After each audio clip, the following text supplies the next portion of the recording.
deeqdan lacageed ee maanta la soo gaarsiiyay dadkan masaakiinta ah oo tiradooda ay dhan tahay 60 haween oo laga soo xulay gudaha degmada Caawdwaaq ayaa maanta la gaarsiiyay deeq lacagood oo loogu talagalay dadkaas in lagu caybiyo hay'adda saada oo kamid ah hay'adaha maxalliga ah ee ka shaqeeya gudaha degmada Caawdwaaq oo maanta iyadu soo gaarsiisay deeqdan lacageed dadkan masaakiinta ayaa qoys walba waxa ay siisay $525 oo qof walba la guddoonsiiyay gacanta laga saaray dadkan maanta la soo xulo oo badnaa haween ayaa hay'addu waxay ugu talagashay isla markaana ay dooranaysay dadka ganacsiga yar ka isticmaala sida dhuxuleyda, caanoleyda, qoryoleyda, sandaqadleyda, kuwa shaaha gada iyo waliba sidoo kale kuwa danyarta oo ayagu ka shaqeeya ganacsiga yaryar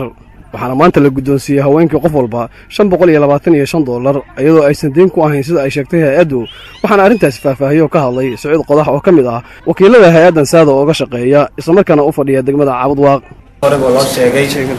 barnaamijkani waa barnaamij ay fulinayso hay'adda samafalka saado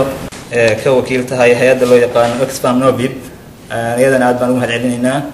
waxa loogu talagalay barnaamijkan guud ahaan inay ka faa'iideystaan 150 dumar ah dumarkaas oo kala ah qaybaha kala duwan ganacsatada small business loo yaqaan ama ganacsatada yarka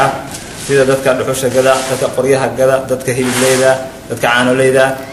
soo raaco oo kala siyaasadda daqalayda oo kale wixii la mid ah dumarkan oo wajiyadooda ay ka muuqatay farxad aad u ballaaran isla markaana soo dhaweeyay lacagtan hay'adda saada ee u qaybisay ayaa maanta ka warbixiyay dareenkooda sida uu yahay isla markaana u duceeyay hay'addani halkaan waxaan uga mahadcelinaynaa ilaahay qafuur raxiim ah oo na siiyay lacagtaas waxaan kaloo u mahadcelinaynaa dadka ilaahay noogu soo dhiibay waxa weeyaan dad waxaan ahayn iska danyara iska shaqaysta murumaal ah oo waagu markuu baryarisa qoda raadsada alxamdulilaahi rabbil caalamiin qof walba ilaahay meesha ka risaaqayo isaga og alxamdulilaahi rabbil caalamiin ilaahay baa mahad u sugnaatay intii noo shaqaysana ilaahay mahad ka gaarto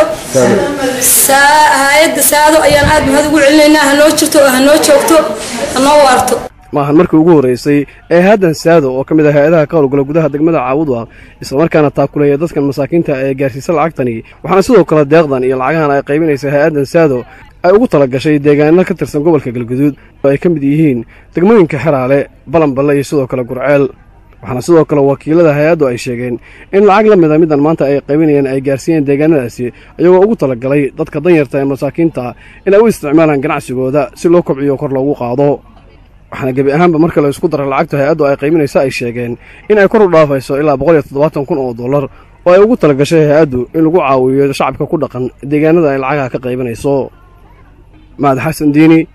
TV caalamiga Universal Caawdwaaq